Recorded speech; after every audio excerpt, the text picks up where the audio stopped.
Fisker ma agus nolig chriel gaivule. So good evening and a happy Christmas to you all. My name's Fiona Mackenzie and I'm the archivist here on Canna in Canna House, and I thought it might be nice to involve you in some of the local Canna tradition, the traditions from Canna House, the music, the stories, etc., which are associated with Christmas. A little insight into life in the Hebrides in the winter, particularly at Christmas time, but also throughout the whole of the winter. Both today and in days gone past. I'm going to use some of the media archives from Canna House to help tell the story, and I'm also going to give you some lovely Christmas songs and just a general lovely Christmas experience, maybe some guest appearances from Canna residents today. We'll start with a little walk round Canna House garden as it is in the winter, and I hope that you enjoy that. And just pull up the chair, take your shoes off, get some eggnog or some pomegranate juice or whatever your tipple is, sit back and let's go for Christmas. So here we are in a rather wintry Canna House garden. I thought it might be nice just to let you see what the garden looks like at this time of year. I've had to wait a few days to take this video because the weather's been so bad, but at least today it's a little bit drier and there's not too much wind, so I thought I should just do it while I can. Liz and Pete, the gardeners, have been working very hard in the garden to prepare it for the rigours of all the storms during the winter, and they've been doing a lot of work on the Escalonia tunnel, which definitely needed a haircut, but at the moment it looks a little bit bare, but by next summer hopefully you'll be able to come and enjoy it when it's at its best. There are still splashes of colour in the garden, the hydrangea there, which normally I love because it reflects the colour of the saltire, which should be at the top of the flagpole, but we take the flag down for the winter because otherwise it would never survive. So there's still flashes of colour, and you can still hear all the birds. And up there in the fruit garden, they've been turning over the ground there for the strawberries.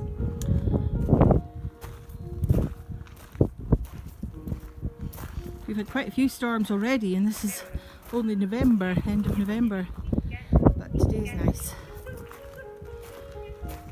Cats are still out. They're being very, very good at their social distancing. They'll have to be going inside for the winter soon though. And there's still some nasturtiums out.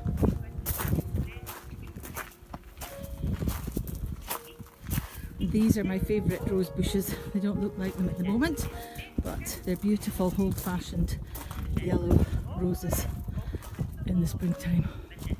And then up to the vegetable garden where Liz and Indy, who's working on Canna for a period of time, have been working hard providing vegetables for the community.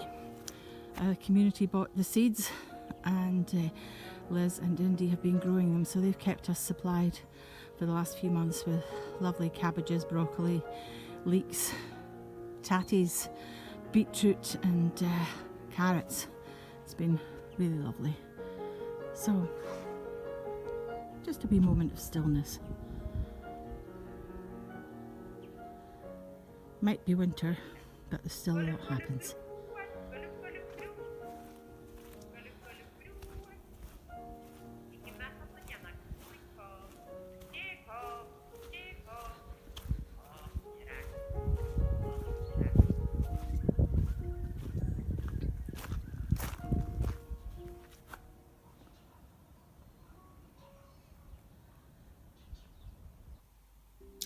Well, hopefully in the next few years you'll be able to see the Escalonia Tunnel in all its beautiful glory.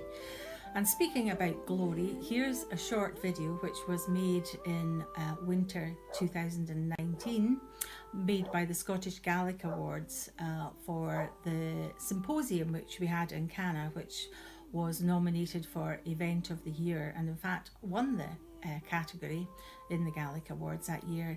And they sent a videographer to come and capture the glory of Canna in winter.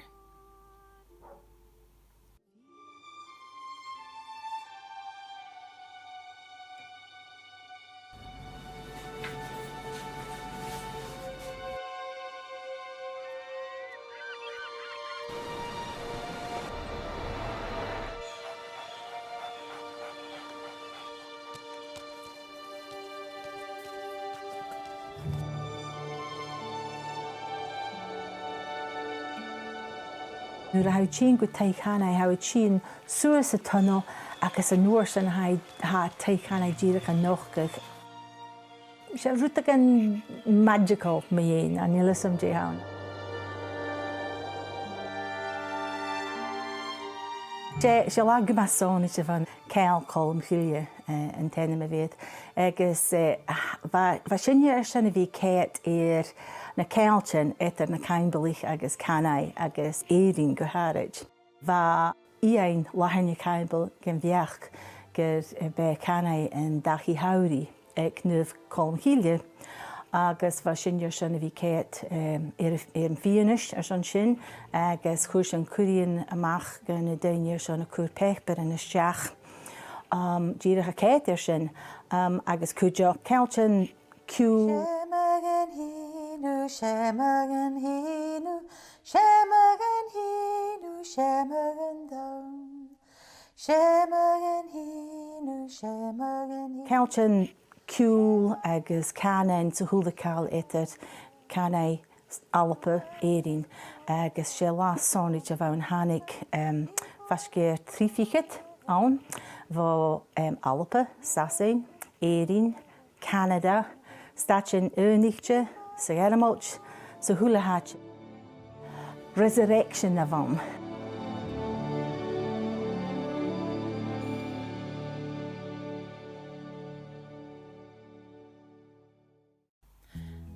Well, I hope that you were able to understand that. I know that the text was in Gaelic, but I hope that the subtitles helped you to enjoy that and the wonderful scenery too. Winter on Canna doesn't actually change very much through the years. We don't get much snow owing to our proximity to the Gulf Stream, but we do get very bad wet and windy storms. So here are some of the films and photographs from the Canna archives of Canna at all times of the year, but particularly winter.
We don't really have very much in the way of stories of Christmas on Canna itself in days gone by, other than we have a few diary entries describing delicious lobster Christmas dinners. John would even catch lobsters in December when the weather was good enough.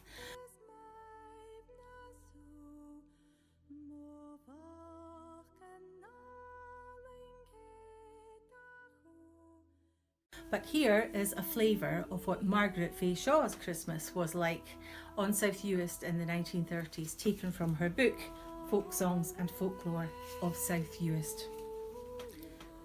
Christmas Eve, I walked with my Catholic friends to midnight mass at Dallabrook. It was a long 5 miles in the dark, and as we made our way, we went with a storm lantern around the slope of Carsval.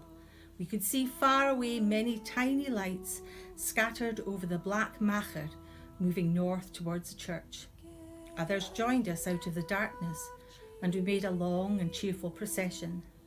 The Christmas story was read in Gaelic, and they sang the Gaelic Christmas hymn, Tala Christa, or the Christ Child's Lullaby.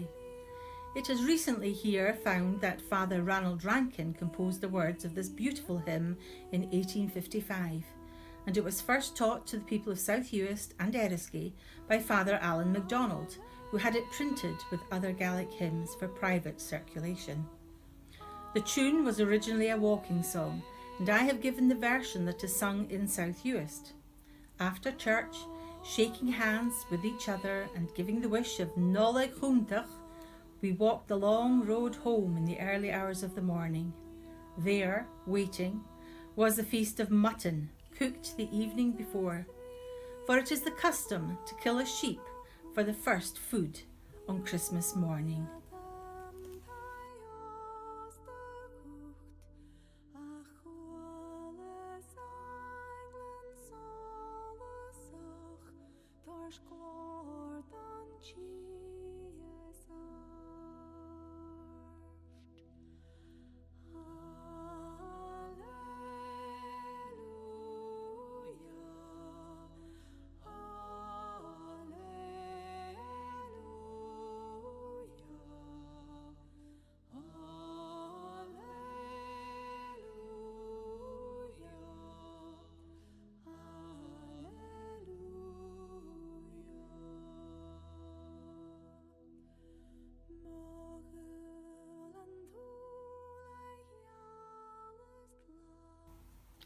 Of course, John and Margaret Campbell were both truly international people and travelled widely throughout their long lives. They were very keen on both of them having American roots, and in 1937 they travelled to Nova Scotia to research native Gaelic speakers there. And while they were there, John took the opportunity to record 2 Micmac speakers, Chief Gabriel Silboy and Levi Poulette. Here are some images from that trip, accompanied by Levi singing a Micmac Christmas hymn. And I hope that you enjoy both seeing these images and also hearing their voices. It's quite hard to hear, but I think it's worth it. This is possibly the only recording there is of this particular Micmac Christmas hymn.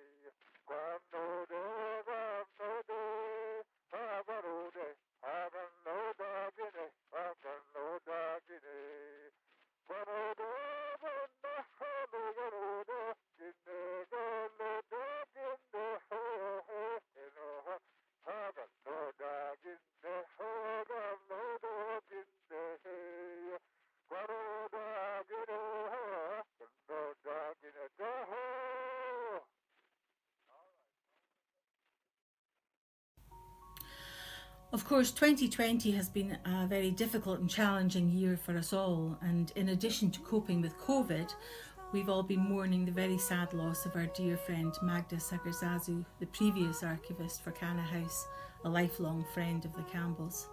She died in June, and she's very, very sadly missed on the island.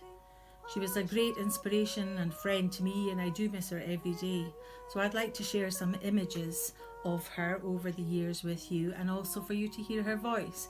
This is a recording which John made in 1962 when Magda visited Canna House with her father and her sister Maria Carmen, and they're singing a Basque Christmas hymn called Aintza Zeruan. I hope I've said that right. So I hope that you enjoy this. It's about the glory of Christ.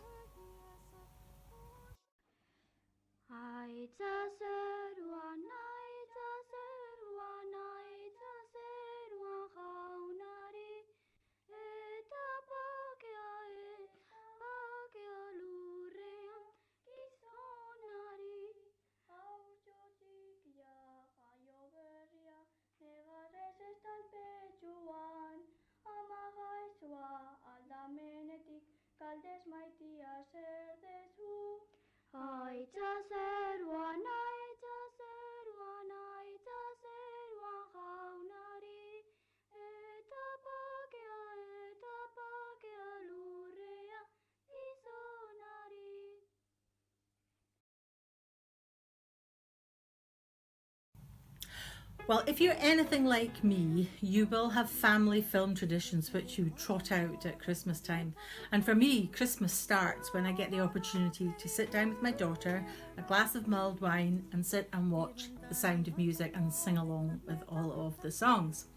But what I hear you say is the connection between this film, a Hollywood blockbuster, and Canna House.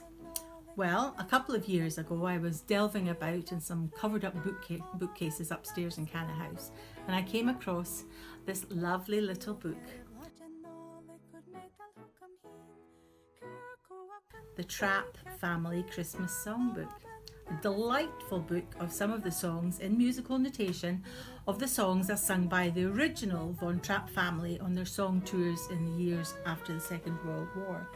There's an inscription inside which reads, "To Meg and John Campbell, Recollections of Paris 1950.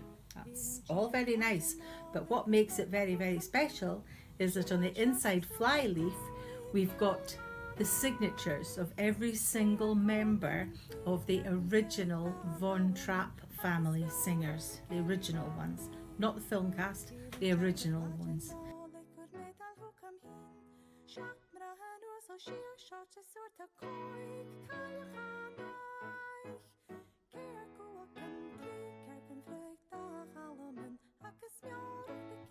So to me that makes it very, very special, and this little book was just stuffed down the back of a bookcase. So there are still treasures galore to be found in Canna House today, and that's just one of them.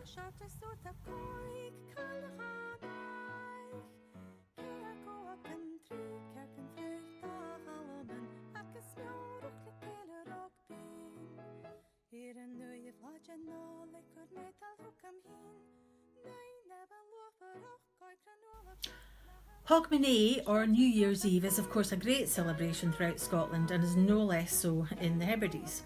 Margaret collected and described for us the traditions associated with Hogmanay in the islands in particular. The recording you're going to hear is a recording of the Hogmanay Duan, or rhyme, recorded by John Lorne Campbell in 1951 from Duncan MacDonald. It describes the charm of the skin strip, a piece of sheepskin which was tied to a stick and set alight to be used as a purifier as well as a light. The rhyme is a charm to show the old year out and the new year in. Foscail and Doris is Lickestaimi, and here it is in folk songs and folklore. I am coming tonight to you to renew for you Hogmanay. I have no need to tell you of it. It existed in the time of my grandfather. My Hogmanay skin strip is in my pocket, and good is the smoke that comes from it. It will go sunwise around the children, and especially round the housewife. 'Tis the housewife who deserves it. Hers is the hand for the Hogmanay, a small thing of the good things of summer, to keep a promise got with the bread. Open the door and let me in. This is Mr. Duncan MacDonald, Bay News in South Uist, the 15th of February 1950. He's going to recite Shaun Duan Chalek. هذيك ملاتك عيش باون ولين مهن أرقلت شليدنا ترسك الشار نجيك دارس قلت شليدنا ترسك الشار نجيك دارس مقول نقالك خالي موقالي الله مار بنج مقول نقالك خالي موقالي الله مار بنج مخاشن كالك مفوق اسمه هنجيو هيك سنيرات Smachashen kalikim hochus mahgeoikas nerat pidi verdaien alai ver skudi eichen an ustaloch pidi verdaien. Margaret herself also wrote of other traditions at Hogmanay in folk songs and folklore, and I'll just read you some of the traditions here. Of the celebrations of feast days in Glendale, the ritual performed on New Year's Eve by the lads of the township was of great antiquity and possibly pre-Christian. Known as Hogmanay to the Scots and the Halling to the Gaels, it began as soon as darkness fell. The sound of boys' voices calling, "Achalik Shaw, Achalik Shaw, how low," was heard in the distance, and when they reached the house they walked round it sunwise, chanting Hogmanay ballads or doing, 2 of which I've given in this book. While they chanted, we sat in silence, and then the door was opened for them to enter. The torch-bearer passed his brand of smouldering sheepskin 3 times around the head of the wife. A very bad omen if it should go out during this ceremony. And then she produced the 3 round bannocks, which the leader of the boys carefully put in his bag and then gave another one to her in return. Other good things were put in the bag for the feast at the end of their journey. When they left and the door was closed, they called out the blessing of God on the house for its hospitality. After midnight came the first footing, men either singly or in pairs, to be the first to bring good wishes for the new year. They carried a bottle of whisky to give all in the house a dram. Using the 1 glass, the guest would fill it and then pass to everyone present. It was not necessary to finish the contents, but only to put the lip to the glass and give the salutation to each person by name. Then the owner of the house would give a glass from his own bottle. It was wise to take little, as the first footing might continue until daybreak, and all who called during the night might bring and certainly be given refreshment. It was said to be good luck to the unmarried members of the house if the first man to enter was fair, while the daughter or the mistress was dark, or the other way about. During lockdown, I've been devoting some time to transcribing some of Margaret's diaries. They truly are fascinating insights into her wonderful life. And in particular, I love the diary that she kept during her year at school in Helensburgh from 1920 to 21. Her sister and her aunts were looking after her since she had been orphaned at a young age, and they decided to send her to the old country to see if it could sort her out, as she was quite a difficult child. So this is an excerpt from her diary of Christmas, her first Christmas in the UK in December 1920, which she spent in England with her uncle, and I particularly like the description of the smoking. Friday, December the 24th. This day was spent shopping on the Finchley Road, and in the evening we went for a dance here at the boarding house, where we had great fun. It was my first sight of English gaiety, and I enjoyed it. I can't, however, become used to women smoking, although I must say I wish I could do it too, brackets, in the privacy of the cellar, exclamation mark. Only I prefer the corncob pipe. We filled our stockings tonight, and some little boys are singing Good King Wenceslas away down in the street. Saturday, December the 25th. Merry Christmas! This has been a grand and glorious day spent in opening the loveliest presents and eating the marvellousest food. Margaret's spelling, not mine. After exploring our stockings in our dressing gowns and pyjamas, we had breakfast, and then we opened our presents. I got some lovely presents and money, and we went to church in the morning. Catherine Hodge came for dinner, then went to tea with us in the afternoon at the MacLeods, who live across the heath, with the nicest little children. Then afterwards we went out to the McDonald's for dinner, who also live near the heath. We had turkey and a burning Christmas pudding and played English games. It was the nicest Christmas England could give me.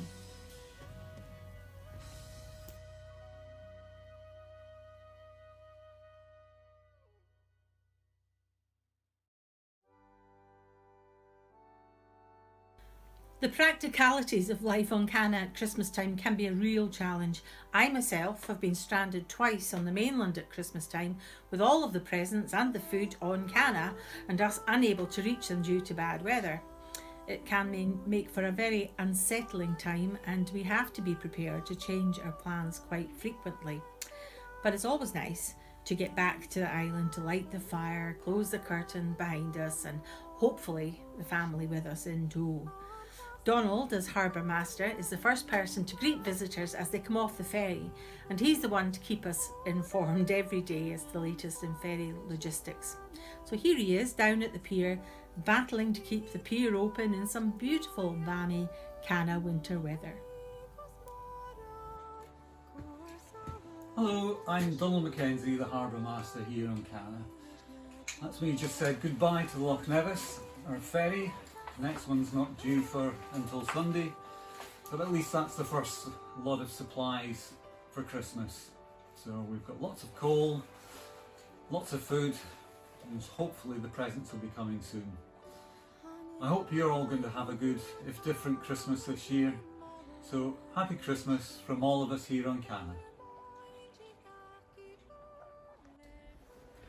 One of the very first Gaelic Christmas hymns which I ever sang was Talach Creaster, or the Christ Child's Lullaby, which Margaret mentioned earlier in our piece on Christmas from Folk Songs and Folklore South Uist. It's a very popular hymn and is sung at midnight on Christmas Eve in the churches on Barra, Eriskay and South Uist. Everybody knows it and everybody sings it. There are several versions of the melody, but I'm going to sing the one which Margaret collected for you. Basically, the chorus sings about, "My love, my darling, my treasure you are. My dear son, the joy of me you are. My beautiful fair son art thou, I am not worthy of you." It has a very good chorus and there's only one word, so I hope that you might be able to join in, and that is Alleluia.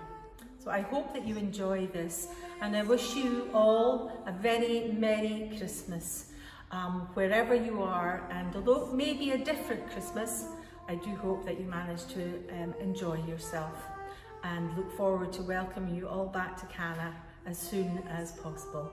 So, Nollaig Chrial, a happy Christmas to you.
críalga I bhúla, nóla críalga I bhúla, agus bliana bhagút. Ó, peanna